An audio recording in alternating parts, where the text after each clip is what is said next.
Өскемен қаласы, Кішті деген район.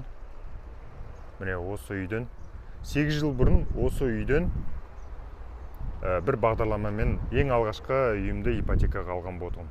Міне мен мына үйден алдым, осы үйде тұрдым. Аз пайызбен, төмен пайызбен басқа выбор жоқ, таңдау жоқ. Осы үйден тигенін таңдап алған болатығым. Осы кезде мынандай оқиға есіме түсіп отырды.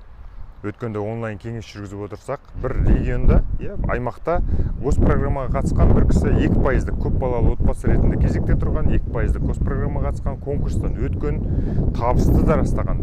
Сосын анау беріліп жатқан үйге барып көргенде отказ жасадым дейді. Неге 2% алып тұрсыз ғой, неге отказ жасадыңыз десем, үй ұнамады дейді. Барсам общежитие сияқты салыныпты, үйдің сапасы бәрі ұнамады, сол үшін отказ бердім дейді.